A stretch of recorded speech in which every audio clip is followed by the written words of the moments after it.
what is flat file system, what is flat file, examples of it, and what are the drawbacks of the file system.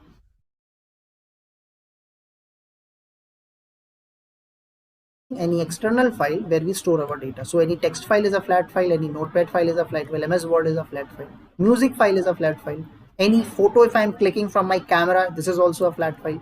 If I am recording any movie from my camera, from my phone, that is also a flat file. So these are the flat files, but there are deep drawbacks. There are some drawbacks because this technology primarily used before 70s. Okay, na? Yeah, 1972 when the EF Cord he put forwarded a relational model. We can store our data in a two-dimensional structure called relations or tables. लेकिन उससे पहले जो भी data store होता था वो सब flat files में स्टोर होता था.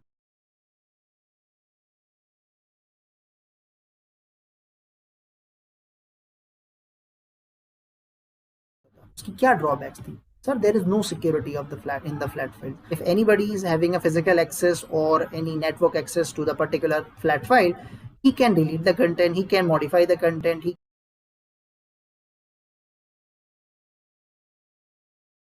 Another problem, in a notepad file or in a text file, आप एग्जाम्पल देखो, बहुत सिंपल है. किसी भी नोटपैड की फाइल को आप ओपन करो, पहली लाइन में आप अपना नाम लिख सकते हो, दूसरी लाइन में अपना रोल नंबर लिख सकते हो. कोई ऑर्डर नहीं है किसी चीज़ का, किसी भी लाइन पे हम कुछ भी कंटेंट लिख सकते हैं. लेकिन अगर हम इसके कॉरेस्पॉन्डिंग, अगर हम इसके कंट्रास्ट में हम अपनी एक अटेंडेंस रजिस्टर को देखेंगे ना, बिल्कुल सिंपल सा अटेंडेंस रजिस्टर, तो उसमें एक स्ट्रक्चर बना होता है. फर्स्ट कॉलम में admission number of the student, second column में name of the student, third column में फादर्स नेम, फोर्थ कॉलम में एड्रेस, फिफ्थ कॉलम में date of birth and so on. तो हर चीज का एक ऑर्डर है. अब जिस कॉलम में जो चीज फिल करनी है वही फिल करेंगे. ये क्या कहलाएगा? एक डेफिनेशन. मतलब अटेंडेंस रजिस्टर में जो हमारा physical attendance register of the class है, उसमें एक स्कीमा होता है, उसमें एक स्ट्रक्चर को फॉलो करते हैं, जैसा कि हम यहाँ पर फॉलो नहीं करते.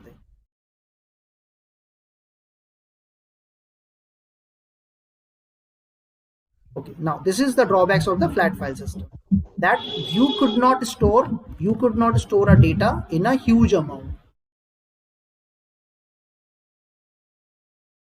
If you want to change the data in a file, so there is no any QL support, no query language, nothing is there. You have to write a specific program to solve that problem. मतलब अगर आपको कोई record को update करना है तो आपको अपनी तरफ से अपडेट फंक्शन लिखना पड़ेगा. ठीक है.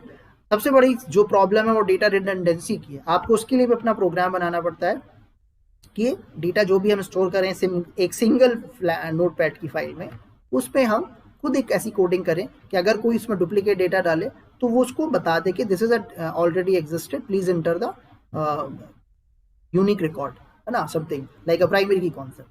तो ये हमें खुद करना पड़ेगा because this is not possible at the notepad level और फ्लैट फाइल लेवल. सब कुछ खुद कोडिंग, सारी कोडिंग खुद करनी पड़ेगी, which is very cumbersome and time consuming job and causes lot of bugs and errors in the code.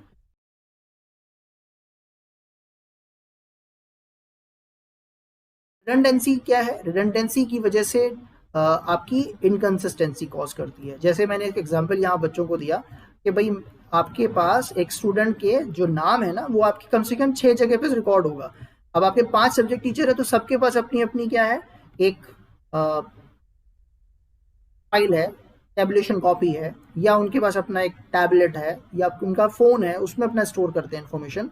तो सबके पास अपना डेटा स्टोर करने के लिए अपने पास एक स्टोरेज सिस्टम है जिसमें वो अपना डेटा स्टोर करते हैं. लेकिन सबके स्टोरेज सिस्टम क्या अलग अलग है. कोई टैबुलेशन कॉपी में 6 टैबुलेशन कॉपी हो गई, सबके पास अपनी अपनी टैबुलेशन कॉपी है, क्लास टीचर के पास अपनी टैबुलेशन कॉपी है, और साथ में अटेंडेंस रजिस्टर भी. तो इस तरह से एक ही स्टूडेंट का नाम, let's say the name of the student is Saif Khan, अब वो 10 जगह, 6 जगह सेव है. प्रॉब्लम क्या है? प्रॉब्लम यह है कि सपोज करो सैफ का नाम लिखना था, सैफ खान उसका करेक्ट नाम था, लेकिन किसी ने लिख लिया सैफ अली खान. अब जब उसे पता चला कि क्लास टीचर जब क्लास में अटेंडेंस लेती है और रोल नंबर से नहीं ले रही, नाम से ले रही है, तो सैफ अली खान उसने जब प्रोनाउंस किया तो प्रॉब्लम हो गई. सर मेरा नाम सैफ अली नहीं है, मेरा नाम सैफ खान है, ना काइंडली करेक्ट दैट. लेकिन इससे पहले कि मुझे पता चलता कि मेरा नाम ये इनकरेक्ट है, इससे पहले बाकी के जो आपके 5 सब्जेक्ट टीचर्स थे उन्होंने आपका नाम इनकरेक्ट अपनी अपने टैबुलेशन कॉपी में रिकॉर्ड कर लिया. अब आपकी 6 कॉपियां हैं और 6 जगह आपके नाम गलत हैं. आपने क्लास टीचर के रिकॉर्ड में सही करा लिया, लेकिन अभी भी बाकी टीचर्स के पास रिकॉर्ड क्या गलत पहुंच गया. प्रॉब्लम इज दैट कि अब आपको हर एक कॉपी को स्पेसिफिकली मॉडिफाई करना पड़ेगा, अलग अलग जाके उन टीचर्स के पास रिक्वेस्ट करके कि सर मेरा नाम ये नहीं ये है. So this is the problem, and this problem arises because of the multiple copies, यानी डुप्लीकेसी की वजह से ये प्रॉब्लम अराइज हुई. I want to discuss this point कि हम इतनी दिनों से हम फाइल हैंडलिंग पढ़ रहे हैं, but we must understand what are the basic concept of file handling and what is the demerit of the file handling. ये फाइल हैंडलिंग की, फाइल प्रोसेसिंग सिस्टम की डीमेरिट्स हैं. कोई सिक्योरिटी नहीं, कोई डेटा भी बहुत ज़्यादा स्टोर नहीं कर सकते, क्वेरी लैंग्वेज का सपोर्ट नहीं है, डेटा रिडंडेंट होता है, डेटा इनकंसिस्टेंट होता है, हमारा डेटा स्टैंडर्ड नहीं होता. Is that clear to everyone?